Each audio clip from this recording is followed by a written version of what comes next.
please subscribe my YouTube channel and press the bell icon you watching. Real horror stories in every day. पूर्ति, ये रेखा तो यहाँ मरी हुई पड़ी है। इसके शरीर की हालत देखकर लग रहा है किसी ने इसको नोच नोच कर खाया है। जल्दी चलो यहाँ से, अब हम यहाँ एक पल भी नहीं रहेंगे। पवन के इतना कहते ही संजू उनकी गोद से उतरकर रेखा के पास खड़ी हो जाती है और गुस्से में नामे गर्दन हिलाने लगती है। पूर्ति तुम जाओ, मैं संजू को लेकर आता हूँ। पूर्ति तेजी से कमरे से बाहर निकलती है, तभी कमरे का दरवाजा अंदर से बंद हो जाता है। पवन जल्दी आओ। क्या हुआ पवन, कुछ तो बोलो। दरवाजा बंद होने के बाद अंदर से कोई आवाज सुनाई नहीं दे रही थी। पूर्ति को कुछ समझ में नहीं आ रहा था वो कहाँ जाए, किससे मदद मांगे। दौड़ते हुए वो घर से बाहर निकलकर सीधे पंडित जी के पास पहुंचती है और उन्हें सारी बात बताती है। मैंने आपको पहले ही सावधान किया था कि वो घर सही नहीं है। आपकी बेटी कब से ऐसी हरकतें कर रही है? क्या इस घर में आने से पहले वो बिल्कुल सही थी? वो दरअसल मेरी बेटी नहीं है, हमने उसे गोद लिया है। उसका पास तो मैं भी नहीं जानती। हमारे पास तो वो 1 सप्ताह पहले ही आई है और पहले दिन से ही ऐसी गुमसुम सी है। तो चलिए सबसे पहले शेल्टर होम चलते हैं। आखिर ऐसा क्या हुआ था जिसकी वजह से वो ऐसी हो गई है? मैम, हमने संजू को अडॉप्ट किया है। मैं जानना चाहती हूँ कि उसके बायोलॉजिकल पेरेंट्स कौन थे और उनकी मौत कैसे हुई थी। सॉरी पूर्ति जी, ये हमारे नियमों के खिलाफ है। हम किसी भी बच्चे के बायोलॉजिकल पेरेंट्स के बारे में आपको नहीं बता सकते। आपको बताना ही होगा। मेरे पति की जान खतरे में है और मेरी मेड रेखा, उसकी जान पहले ही जा चुकी है। ओह माय गॉड, इसका मतलब जो भी अफवाह संजू के बारे में थी वो सब सच थी। प्लीज मुझे पूरी बात बताइए। मैं भी यहाँ पर अभी 1 महीने पहले ही आई हूँ। मुझसे पहले यहाँ पर जो मैनेजर थी उसकी भी अजीबोगरीब हालत में लाश बरामद हुई थी। शेल्टर होम में रहने वाले बच्चे कहते हैं कि संजू कुछ जादू टोना जानती है। एक बार किसी बच्चे ने उसका मजाक बनाया था। अगले ही दिन उस बच्चे का पैर टूट गया था। इसी तरह अगर कभी भी कोई उसे कुछ कह दे तो उसके साथ कुछ न कुछ अनहोनी जरूर हो जाती थी। एक दिन यहाँ की मैनेजर ने उसे कमरे में अकेले बैठकर हंसते हुए देखा। इसके बाद वो संजू पर नजर रखने लगी। एक दिन डिनर के समय सभी बच्चे डाइनिंग रूम में बैठकर डिनर कर रहे थे। मैनेजर ने देखा कि संजू डाइनिंग रूम में खाना खाने के लिए नहीं आई है। वो चुपके से उसके कमरे में गई तो पाया कि वो छिपकली और चूहे मारकर उन्हें चॉकलेट की तरह चबा चबा कर खा रही थी। उस दिन मैनेजर को गुस्सा आ गया और उसने संजू को काफी डांटा। कहते हैं उसके अगले दिन ही मैनेजर की लाश उसके कमरे से बरामद हुई थी।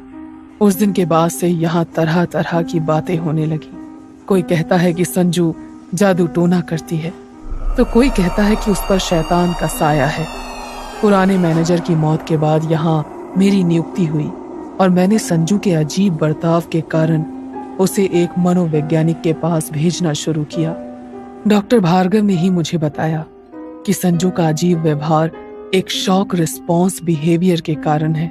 अगर उसे प्यार और अच्छा माहौल मिले तो शायद उसकी हालत में सुधार आ जाए। बस इसीलिए मैंने उस बच्ची को आपको दे दिया। इतना सब होने के बाद आपने एक बार भी हमें ये सब बताना जरूरी नहीं समझा? क्या आपने जानने की कोशिश नहीं की कि उसके माता पिता की मौत कैसे हुई थी? और आपके पास आने से पहले क्या वो एक सामान्य बच्ची थी? मैडम, जब वो यहाँ लाई गई थी तब वो 1-2.5 साल की नन्ही सी बच्ची थी। रिकॉर्ड्स के मुताबिक उसके पेरेंट्स शहर के ही सिविल लाइंस एरिया में एक बंगले में रहते थे। एक सुबह उसके माता पिता मरे हुए पाए गए थे। उनका मर्डर कैसे हुआ, किसने किया, ये पहेली आज तक सुलझ नहीं पाई है क्योंकि घर का दरवाजा अंदर से बंद था। क्या आप उस बंगले का एड्रेस मुझे दे सकती हैं? प्लीज आप वेट करिए, मैं अभी रिकॉर्ड्स में से आपको देती हूँ। संजू के बंगले का एड्रेस लेकर पूर्ति वहाँ पहुँच जाती है और आस पड़ोस में पूछताछ करने लगती है। बेटा, यह घर नहीं है, मुर्दा घर है ये। यहाँ जो भी आया कभी आबाद नहीं हुआ। कई साल पहले यहाँ एक सन की औरत रहती थी। उसका 5 साल का बेटा गंभीर बीमारी के कारण मर गया था। बेटे की मौत के बाद उसका मानसिक संतुलन बिगड़ गया था। उसे लगता था कि वो अपने बेटे को वापस जीवित कर सकती है। इसलिए उसने महीनों तक अपने बेटे के शव को अपने साथ घर में रखा और ना जाने कौन कौन से तंत्र मंत्र करने लगी। फिर एक दिन उसके घर से लाशों के सड़ने की दुर्गंध आने लगी। जब ताला तोड़कर लोग अंदर पहुंचे तो वहां का नजारा देखकर उनका दिल उछलकर मुंह को आ गया। बेटे की लाश के पास उस औरत की भी टुकड़ों में बटी हुई लाश पड़ी थी। पासी में ना जाने क्या क्या तंत्र का सामान फैला था।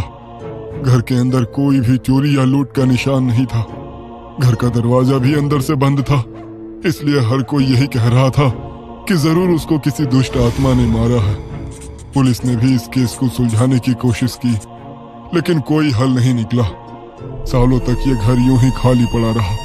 फिर इस घर को किराए पर देने की कोशिश शुरू हुई, लेकिन कोई भी किराएदार यहाँ एक रात भी नहीं टिक सका। अगले ही दिन सब यहाँ से भाग खड़े होते थे। आसपास के लोग तो इस बंगले को भूतिया मानने लगे थे। फिर एक दिन सुनने में आया कि एक परिवार ने यह बंगला खरीद लिया है। बंगले की साफ सफाई कराने के बाद वे लोग यहाँ रहने आ गए। हमें लगा था कि बाकी के किराएदारों की तरह ये भी दिन दो दिन में भाग खड़े होंगे, लेकिन इस बार ऐसा नहीं हुआ। वे लोग आराम से इस बंगले में रहने लगे। जब 6 महीने तक वे लोग यहाँ रहते रहे तो हम भी यही समझने लगे कि शायद वो बुरा साया इस घर से हट गया है, लेकिन ये हमारी भूल थी। उनके घर काम करने वाली बाई ने बताया कि उनकी छोटी बच्ची कोई नॉर्मल बच्ची नहीं है। वो अकेले में कमरे में हंसती है, बातें करती है। 2 साल की बच्ची कुछ अजीब अजीब सी शक्लें बनाने वाली भयानक स्केच बनाती है और हमेशा अलग थलग सी रहती है। वे दोनों पति पत्नी दिन भर काम के सिलसिले में बाहर रहते थे, इसलिए उनकी बाई ने उन्हें बच्ची की हरकतों के बारे में बता दिया। इस घटना के कुछ ही दिनों बाद उन दोनों पति पत्नी की लाश इसी घर से बरामद हुई थी। इस बार भी घर का दरवाजा अंदर से बंद था और उन दोनों की लाश इतनी बुरी हालत में मिली थी कि लगता था शरीर की एक एक हड्डी टूट चुकी हो। पूरे घर में खून ही खून फैला हुआ था और उनकी बेटी संजू बड़े आराम से पास में बैठी हंस रही थी। पुलिस ने केस दर्ज करके छानबीन करने की बहुत कोशिश की, लेकिन कुछ हाथ नहीं आया। इस घटना से पड़ोसी रिश्तेदार इतने डर गए थे कि कोई भी संजू की कस्टडी लेने के लिए आगे नहीं आया और अंत में पुलिस ने उसे शेल्टर होम भेज दिया। हो ना हो, मुझे तो लगता है अपने बेटे को जिंदा करने के लिए उस सन की औरत ने गलती से किसी शैतान को बुला लिया था, जिसने उसकी भी जान ले ली। बरसों तक वो शैतान इस घर में कैद था, लेकिन जब एक छोटे बच्चे का कोमल शरीर उसे मिला तो उसने उसी को अपना घर बना लिया। वो लड़की संजू कोई बच्ची नहीं है, शैतान है वो शैतान, जिसने अपने खुद के माँ बाप को भी नहीं छोड़ा। संजू की पूरी कहानी सुनने के बाद पूर्ति का सर चकरा रहा था। मेरे पवन की जान खतरे में है, मुझे उन्हें बचाना होगा। पूर्ति दौड़ते हुए अपने घर पहुंचती है। पवन, तुम कहाँ हो? जल्दी से बाहर आओ। पूर्ति देखो, हम यहाँ आइस पाइस खेल रहे हैं, तुम हमें ढूंढो। पूर्ति दौड़ते हुए इस कमरे से उस कमरे में ढूंढने लगती है। प्लीज पवन, जल्दी बाहर आओ प्लीज। पूर्ति को पवन और संजू की हंसने की आवाजें सुनाई देती है। देखो, हम ऊपर छत पर हैं। पूर्ति दौड़ते हुए छत पर जाती है। सामने उसे पवन छत की रेलिंग पर खड़ा हुआ दिखाई देता है। पूर्ति उसे नीचे उतरने के लिए बार बार कहती है। उसकी पूर्ति की ओर देखते ही वो छत से नीचे कूद जाता है। पवन, नहीं, ये नहीं हो सकता। पवन, पवन। पूर्ति रो रही होती है। तभी दरवाजे की ओर से संजू सामने आती है और उसे देखकर मुस्कुराने लगती है। अचानक ही पूर्ति के हाथ और पांव ऐंठने लगते हैं, जैसे कोई उन्हें मरोड़ रहा हो। पूर्ति दर्द से तड़प रही थी। तभी कड़कड़ की आवाज के साथ उसके हड्डियों के चटकने की आवाज सुनाई देने लगती है और उसकी गर्दन पीछे की तरफ घूम जाती है। पूर्ति का बेजान शरीर जमीन पर गिर चुका था और संजू फिर से अपने कमरे में जाकर शैतानी ड्राइंग बनाने लगी थी। अगले दिन पुलिस ने केस सुलझने तक संजू की कस्टडी वापस शेल्टर होम को दे दी थी।